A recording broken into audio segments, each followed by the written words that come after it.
many times, these adversities are used as an excuse rather than an explanation for why you have to work harder.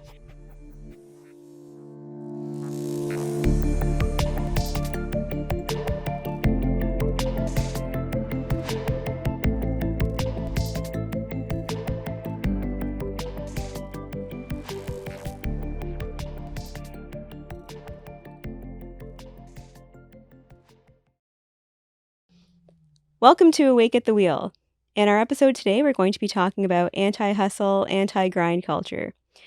Namely, we're going to be talking about work ethic. We're going to talk about some shifts in our culture as far as the attitude towards hard work and what some of our thoughts are in terms of what's contributing to it. So this came about because I read an article not too long ago about something called Bare Minimum Mondays. So what the idea of this is take Monday for yourself. Take Monday for self-care. Don't go into work and work too hard because you don't want to jeopardize your mental health. So, of course, as mental health practitioners, we value mental health, we value self-care, but it really gives me pause because it makes me think that, well, are we just being lazy in the name of mental health? I don't know. What do you think, Oren? Well, as with everything we talk about, it's a matter of balance. And so, we don't want somebody who's working themselves to death, as they did in Japan. There was even a term for that, karoshi. Okay. And we also don't want people to be lazy and never to grow and not to be able to, let's say, procure things that they want so that they can have a more fulfilling life. So it's a tough balance. But I am seeing a huge shift among younger people, mostly males, women as well, but I see more so with males in not wanting to do what's necessary to get to that place where you have either a strong career or financial stability. Yeah, and I think a big part of it comes down to goals. So perhaps we should talk a little bit about our own experiences with incredibly hard work. So in our clinical practices, of course, we work very hard. We see a high volume of patients and clients. But I want to talk about how we got there. And the example that comes to mind for me is when I was in graduate school. So I was working full time. I was in graduate school full time doing my master's, and my son was 3, taking care of a household, studying until 2 a.m., and that was pretty much every day for 2.5 years. So by no means do I suggest that anybody keeps that type of schedule for the long term, but there's a great deal of value in us being able to challenge ourselves and prove to ourselves that we have that capacity to work incredibly hard. Not to mention it's really rewarding. And I know in your graduate studies and your studies in general, you had similar experiences with working 80 to 100 hours. So talk a bit about that. Well, I made a unilateral decision before I got married, like literally a few days before I got married. I saw that my career that I had, which was great up until that time, was stagnating. And so I thought, I'm not going anywhere. I hadn't got my undergrad degree yet. And again, the life I had up until that point was pretty good for a young person. Mm-hmm. But I was looking at the future and I was about to get married and I wanted to be able to provide for her. And if we decide to have children, I wanted to be able to provide. And this was Yeah. a long time ago. Now, it's much harder because of the finances, the financial situation. But even back then, I realized that. So I decided to go back to school in undergrad full time. I'd done 1 year under my belt. I went back, did my 3, and also did graduate school right afterward for however many years that took. Yeah. That took a long time. And I was working full time the entire time. Starting off, I was doing teaching at first, and then I was doing private teaching, and then I was doing clinical work. And so, I learned, 80 to 100 hours. I learned that, it's not that difficult to do if you don't sleep. And Sleep's overrated. Sleep's overrated, yes. And the fact is, though, I mean, look, I don't begrudge anybody who, actually I have empathy for people who need a lot of sleep. Sure. My constitution is such that I was able to get away with going 2 or 3 nights literally with no sleep, or on average getting 2 or 3 hours of sleep a night. And unlike you, you were doing much more of the work at home, like of taking care of your son. My wife, she took on that burden. And she was going to go back to work part-time after we had our first child, but the job wouldn't allow her to do that. So we just made this decision. I'll just keep working my ass off. I'll be able to support us, and she'll take care of the family. And she's done that ever since. And it's been 25 years, almost 26. And again, if I didn't have her support, I don't know if I'd have been able to do it. I would have got the work done, but I wouldn't be eating healthily. I wouldn't have a family, most likely. So I have to give that credit. And again, Mhm. if people don't have those other Yeah. resources, I don't expect everybody to be able to do these kind of, long, long hours. Yeah. So let me clarify too. I want to give credit where credit is due. I was also quite fortunate to have the strong support of my husband, where he took on, I would say, the lion's share of Mm, the household tasks and so on. So absolutely agree with you that, one person can't do it all. And I think that that's a great point that you make that we can segue into is that hard work is important, but doing so in a healthy and balanced manner. And if one is fortunate enough to have support, whether that's through a spouse or family or friends, or whatever the case may be, I think that enables one to be able to push that much harder. So, with respect to hard work, what do you think is shifting in terms of the lack of desire to do so that we're seeing? There are a few things. First, one of them, and we've talked about this in other podcasts to some degree, that there's a lot of people don't feel that there's something greater than them, greater than what's here right now. They don't have something to drive toward or for some reason to do all of these things. They're not committed to something above themselves. And if you don't have that, it's really hard to justify, working yourself to the bone, because even the salary that they get, it's like it's not enough. All Mhm. right. Or it's just hard to justify all their hard work they're feeling. Number one. Number two, there has been, and I'm going to use this term a bit loosely, but maybe even literally, there has been a shift to a narcissistic perspective. Me, me, me, me, me. I deserve this. I deserve to be seen as this grand, great, successful person, even if I haven't put the labor in to achieve this, even if I've done nothing. Yeah. And so a lot of people, they're seeing this on social media. Well, there's several reasons. One is that children from a young age are seeing this from on social media. Mhm. They're being told from a young age that you can have it all with doing very little. You can become an influencer. You can live like this and so on. FOMO, fear of missing out. It's driving people. They don't want, "Why should I work when that would prevent me from going to this party or on this vacation or Yeah. something?" And they haven't been taught. The second factor is that not enough parents these days are doing the harder work, which is raising your children with a right perspective, which Yeah. is you don't get anything except for, sustenance, shelter, or whatever. You need to earn your keep. You Yeah. need to work hard. People aren't going to just give it to you. Unfortunately, a lot of parents are teaching kids that they are just going to give it to you, Yeah. right? Yeah. If I can go on a bit of a tangent here, Sure. because I see this from the youngest of ages, and I understand some of it is people's concerns about safety. However, I'm going to tell a story that one of my favorite stories. So, I see so many parents today driving their kids to school every Mm. day. Right, the kids could take the subway, whatever else, but they just drive them. Yeah. Number one. Now, my wife and I we're actually a little bit guilty with our youngest one. We're doing that more these days, Mhm. and there's reasons for that. Yeah. Okay, but they just do that, and that's what it is. The kids Right. come to Yeah. expect it. Yeah. And I remember one time, a teenager had acted out, had done something really bad, and and the parent said, "What should I do?" I said, "Well, if you take him to school, the next day, you're just rewarding his bad behavior." Mhm. So she didn't take him to school, and she told me that, and she was proud. I said, so he finally took the subway?" She says, "No, he took an Uber." Mm.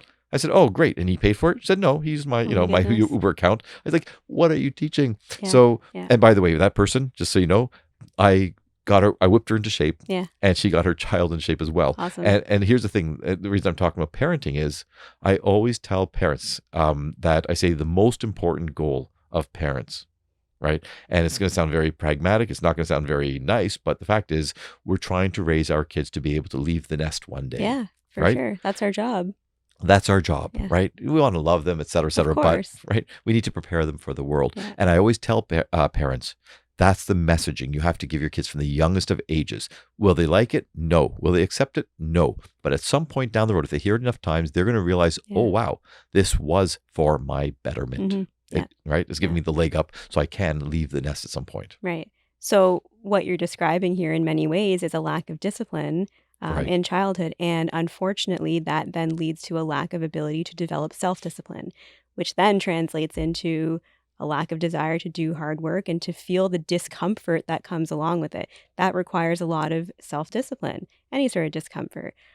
But I think the thing that people are really missing out on in this attitude, it's learning again, one's capacity to do really hard work feels really good. Right. Not to mention the fact if we can learn to overcome something we don't want to do or that we hate, man, oh man, can we do a lot and accomplish a lot. But I feel that people are being robbed of that opportunity for the many reasons that you've described. Right. And what you're talking about, first of all, what you talked about, self-discipline, everything like, right? And it's the ability to delay gratification. Yes. All Yeah. the research is clear, Yes. right? The famous marshmallow test from like the 1950s or 60s has been replicated many times, Yeah. right? So the child who's able um, to not act on their hedonistic or selfish needs or desires in the moment, but to delay that gratification, do what they need to now, they will be, they're far more likely to be successful later on. And as you said, if you're able to overcome the discomfort, overcome the adversity, work hard and master or accomplish something, Yeah. that sense of fulfillment is a superpower. Yeah. And you just want more of it. It feels good. Not because someone gave you a gold star Yeah. or something like that, or you got an A, but because I did it. Absolutely. Yeah. And I think a huge part of this too, I'm talking about the discomfort. I think that a big challenge as well is that stress, which is natural in pushing oneself, is being inferred or interpreted as anxiety. And then that Right. turns into, well, I don't want to hurt my mental health. So perhaps there is a difficulty in distinguishing what is normal, adaptable, helpful stress and what is disordered anxiety. And not to by any means suggest that it's an excuse, but I think there's at least a misinterpretation of the difference. Oh, definitely. And for everybody, that threshold is going to be different. Yeah.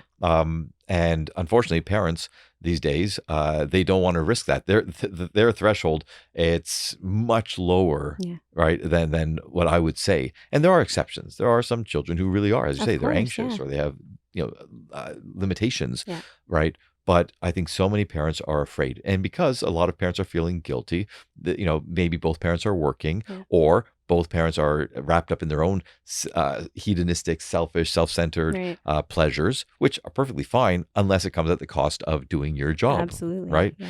So, and again, part of that job is also modeling for the kids. So my kids know I work my ass off. Yeah. They see it. And I've told them so many times, like I want to provide for them. I want them to have the sense of security I didn't have growing up. Right. My mom worked her ass off as well, but Yeah. I just didn't get much, right? Yeah. And she didn't make much at the beginning. So I learned from a very young age, like don't expect anything because we didn't have much. Now, we were poor, but that's Canada poor. So Yeah. I have to always keep that in Yeah. mind, Yeah. right? But I was working from the age of 10, Right. delivering papers. Yeah. And I say that to my kids, and they go, well, we can't deliver papers anymore. It's like, I get it, Yeah. fine. It was what a racket. But the fact is, from that age of 10, Yeah. and so I knew the value of money. Yeah. And if I wanted something, I had to save up. And so it's a cliche. I get it. Mhm. And it's different time, different era, whatever. But Yeah. there are still ways to inculcate your children with that same sense of I need to be responsible for Yeah. something. If I want it, I need to earn it, or at the very least, if earning it, cleaning your room, Yeah. be a good kid, whatever else. Again, it all comes back to that, as you said, discipline Yeah. and being able to put aside the desires and working hard at something that is not pleasant Right. necessarily. Yeah. And there's so much value in giving kids tasks to do. And I phrase that Right. very carefully because I think if we call it chores, then Right. they're going to internalize that as, well, this isn't something I want to do. But if it's tasks and contributions to the household, it's meaningful, it's engaging with the family and contributing to the household. And that's incredibly meaningful and helpful. But I also think that that's not happening a whole lot anymore because any number of reasons, whether it's parents not wanting to engage their children in things that are uncomfortable, or like you said, maybe some guilt. I think there's a number of reasons, but at the end of the day, I don't think that those values are being instilled. Right. And if you don't have them early on, and you talk about discipline, values, and so on, part of that also then is structure. Yeah. Kids need structure, not over structure, but they need some structure.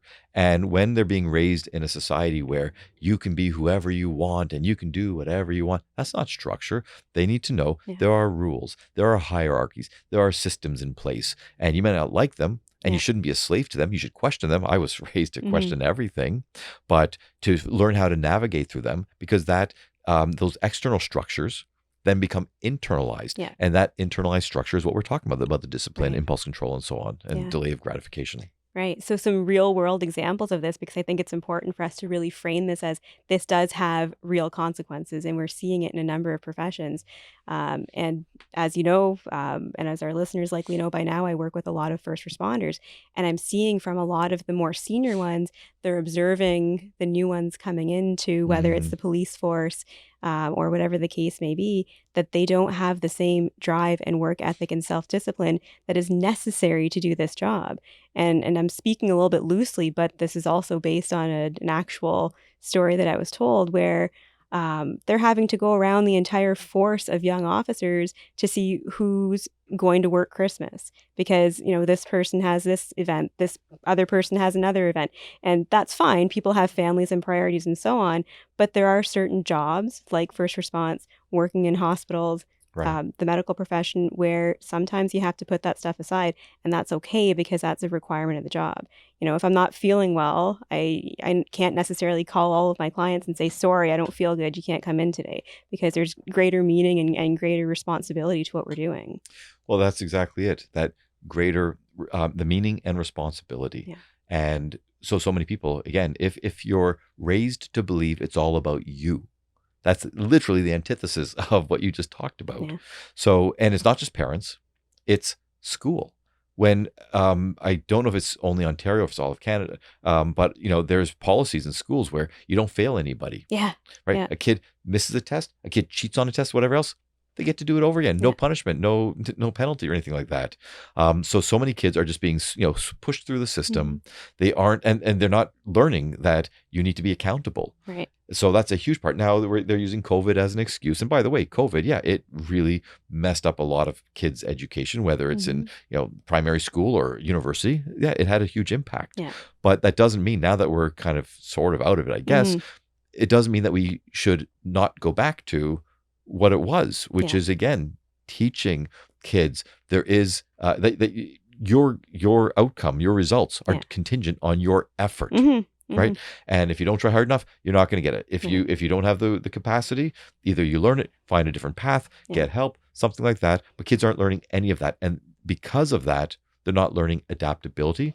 They're not learning resilience. They're not learning to fail. And again, whether it's COVID or something else, Yeah. many parents, they don't want their child also to have that adversity. Right. I've told so many patients, it's better for the kid to fail, whether Yeah. it's literally fail or Yeah. stumble, Yeah. when they're younger, when there's really not much consequence, than much later in life. Right. When Well, literally, that's helping our brains develop and develop new right, neuronal connections when we do fail and have to learn what to do better next time. exactly, it's Yeah. adaptability. Yeah. And that's a theme that's being in several of our podcasts, because I always tell people that the best definition, and I for my one of my graduate papers, I was looking at emotional intelligence. Hmm. So as part of that, I had to also look at the history of intelligence, different types of intelligence, and so on. And I'll tell you right now, for over 100 years, all the experts in intelligence agreed that adaptability Yeah. was one of the most, if not the most important, let's say, components of Hmm. intelligence. Yeah. And others say that adaptability is the best definition of intelligence. Yeah. And so, if we're not teaching children to adapt and to overcome adversity and to learn from mistakes and failures and so Yeah. on, we're robbing them of, again, this ability to develop into a Right. smarter person or a smarter functioning person. Yeah. So I hesitate to bring up this next point because I would hate for it to be taken out of context, but what you were saying there really made me reflect on the fact that many times these adversities are used as an excuse rather than explanation for why you have to work harder. And I guess I'll use myself as an example here. I'm blind. I can't see a whole lot. I can't do a whole lot as a result. But, and I'll pat myself on the back here, I think I've also achieved an awful lot because I've learned how to be adaptable. I've learned how to overcome adversity. I've learned how to work around things. And that then translates into other aspects of my life. Um, that hard work came from that adversity, that ability to work incredibly hard. But I wonder if more often than not, those are being used as excuses to not have to work hard. Well, yes, and unfortunately, it is happening more often, and not even as severe or significant of a limitation as you have. Much smaller things, and it's often, again, I don't want to go too far into this, but let's just say that people are finding a lot of reasons to claim that certain people just it's impossible to overcome. Yeah. And if they hear that from a young age, why would they be motivated? Why would they think that they can overcome? And I talked about this in a different podcast, which is we should be holding up as models of to help encourage people to look up to them, to aspire to be like them, Yeah. people who have overcome the exact same adversities or difficulties Yeah. as they're being told that it's impossible to. Right. Right. And whether it's parents, whether it's society, whether it's school, that's all of our jobs. We are the people who are trying to move society forward. Right. And I think many people are they're asleep at the wheel, and this is why we're seeing this. And once again, it goes back to whether it's you're not responsible for your actions or your circumstances, or you don't have the abilities, or why bother about something greater than yourself? Focus on you. Yeah, and I'm selfishly thinking about myself here as far as, okay, so what is it about me that pushed me? And I think, my parents were certainly a great example of that.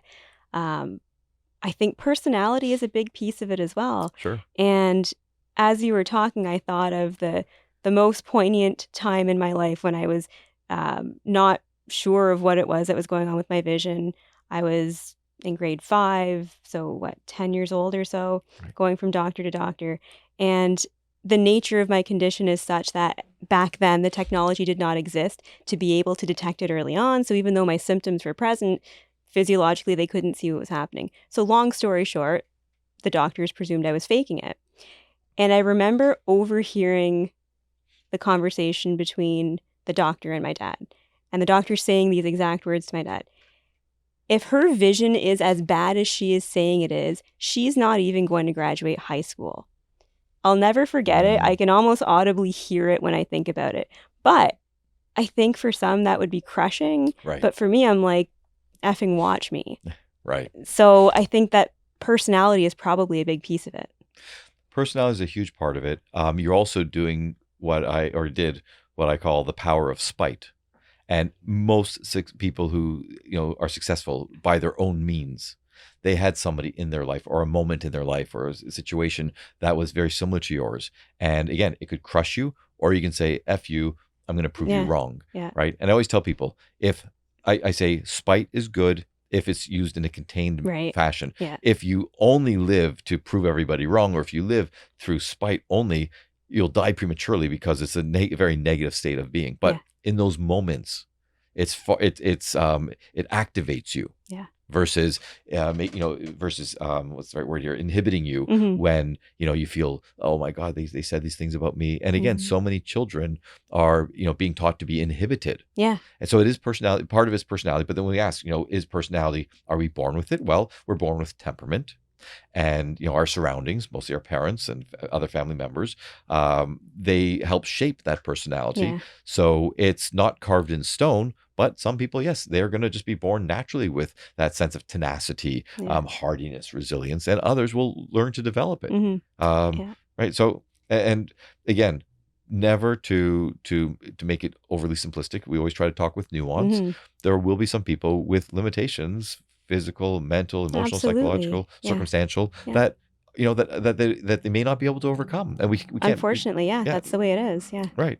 But to assume that that's from the beginning, that's not helpful. Right. Right. And to have structures in place that allow for that don't give the people the opportunity to see whether they might be able to flourish and progress in these circumstances. Right. And on the topic of nuance, I think one's definition of success needs to be defined early on in life, right? Because you're 100% right. And we see it in our work all the time that there are vast differences in people's abilities and limitations and how those translate and present in everyday life. And that's fine. But individually, we need to define what is success, what do I want success to look like, and do everything you can to meet that definition.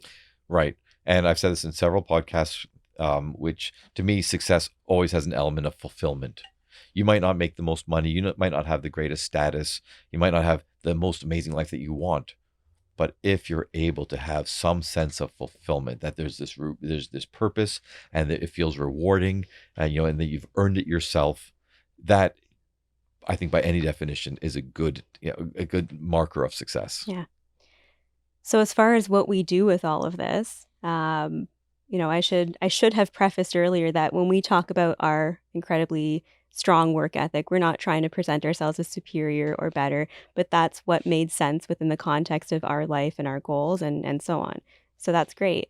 But with the understanding that everyone's life's a little bit different in some way, shape, or form, I think broadly speaking, what people can do and should strive to do is, again, first of all, define what is success and what does that look like in terms of fulfillment as well. Hmm. Um, and not to mention just being balanced. And we use this word a lot as far as balance that, working 100 hours a week, you're going to burn out. That's not okay either.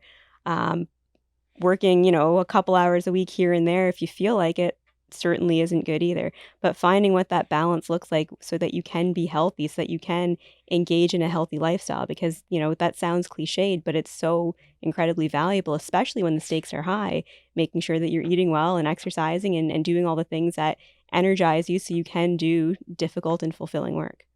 Right. And this is a tough sell for someone who's young. And if it's taken too far, it's not healthy. But if you're only living for yourself, which when you're young, that's all you're doing, sure. Okay. But as you're getting older, even if you're a teenager, I've got teens that I work with where I say to them, yeah, look, when I was young, I was so selfish and self-absorbed and everything like that. I wish I had a purpose. Yeah. I wasted a lot of time. I caught up much later. Mhm. Right. So I try to get even young people. I say, I know it doesn't resonate right now. I say, but hear me now. And I say, just act as if, pretend that this is real. I say, again, you're not sacrificing yourself for others. You're not prioritizing them above, before yourself, Yeah. because that may not be healthy. But just to think that if I can achieve something, if I can accomplish something, and then I can contribute, whether it's to my family, to a partner, to sometimes to work, depends, to society or something like that. Yeah. I say, I promise you, later on, you will feel so fulfilled. I say it's just a promise right now. I say, but it's not blind faith. I say there's reality to it. There's science behind it. It's fact. Yeah. Right. And again, it's a tough sell, but you do that. And once again, I always say, remember, you never sacrifice yourself for others, Yeah. but you use others as the motivation for you to do Absolutely. well for yourself and by yourself. Yes. Yeah. So. And I'll just add then, because what do we do with this, right? Because again, not everyone's going to be blessed with certain personality traits Sure. or temperament. Yeah. Not everyone's going to have the healthy upbringing, right? Not everyone's going to be in the kinds of neighborhoods that have strong schools and that encourage Yeah. things, whether it's sports or anything else like that. Not everyone's going to have that. So you said earlier about you have to know yourself, Mhm. define success, and I say this almost every podcast, which is be honest with yourself. Yeah. Know your abilities, know your limitations. And Scott Dilbert, the creator Scott Adams, the creator of Dilbert, he said this. I think he wrote this in his book, Loser Think, I think it was. One of his books, he said that the worst advice people give is follow your passion. Okay? He said, that's dumb. What he said was, find what you're good at, master it, and you'll become passionate about it, because that sense of Absolutely. mastery, Yeah. right? Yeah. So if you have a passion, you can follow it for interest, you can Mhm. follow it for something else, but to think that you're going to make a career of it, Yeah. hey, maybe you will. But if not, this is the hard part. Again, when people are being raised, that they see all these other people living their greatest lives. Well, Mhm. recognize that most of that is BS, right? Yeah. It's illusion, it's fantasy. Yeah. And again, parents, it's your job to tell your kids that and to show them that and to, make sure that they see with their own eyes, oops, this is illusion, Yeah. right? And B, I was going with this one here. Oh yes. So if you work hard, you can you can create a life for yourself where you can have maybe some of those things, but it comes at a cost. It's not just given to you. You've got to work for it. And Yeah. again, even if you're doing it for selfish and hedonistic reasons or whatever else like that, if that's the selling point, whatever, the fact is, if it gets you to do something, Yeah. because it's a cliche, but we thrive when we work hard. Yeah. And again, I'm not talking about working yourself to the bone, No. but working hard, it's rewarding, it's Yeah. fulfilling. Yeah. And we know this. And whether we're talking 1,000 years ago with writings from 1,000 years ago, or whether we're talking today, we see the effects. You see people who, and this is very interesting, the people who are really active, again, I'm not talking crazy active, just they're active, Mhm. that activity, they don't get tired. I mean, you can get tired and burn out, but Yeah. for the most part, if it's fulfilling, if there's meaning, if you see a sense for, if it's for something greater than yourself, Mhm. it fuels more activity, It right? does. When I Yeah. was doing my 80 to 100 Yeah. hours a week, Yeah. I was not tired. Yeah. I was thrilled. Yeah. Yeah. I always say if you want something done, ask a busy person to do it because that industriousness that you're talking about when you're busy and you're enjoying what you're doing, you find ways to do more. And again, not in an unhealthy way, but it's energizing. It really is. And so, but again, some people that's just who they are. And for others, they need to have that models for them. They need to Yeah. be encouraged. And sadly, school, in fact, kind of is the opposite of that. It sort of demotivates people because instead of doing it for a sense of fulfillment or achievement and so on, they're doing it to shut a teacher up, to shut a parent up, Yeah. to get a grade, to compete with others. Just Those are all to get it extrinsic. over with and move Right. on. Yeah. To move on, right? They're not getting that. They're not focusing on that intrinsic sense of, Yeah. of accomplishment, Yeah. right? So again, it's recognizing this, and if you're a teenager, if you're in your 20s, 30s, whatever, realizing, yeah, certain things I have to do that I don't want to do, right? Whether it's for work, paycheck, support family, whatever it is, certain things, but I need to try to carve some time out for myself, Yeah. right? Where if I'm doing it just if I'm you know just let's say playing video games or whatever, just to recuperate, to de-stress, whatever, that's fine.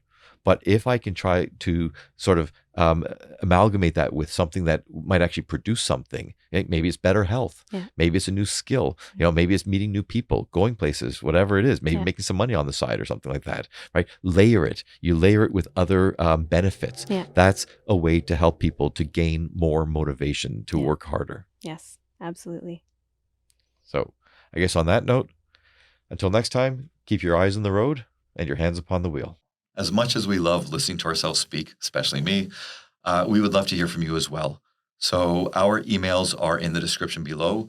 If you would please write to us with your questions, feedback, comments, topics that you'd like us to cover. We can do this together, the two of us, but it's much better if we do it together.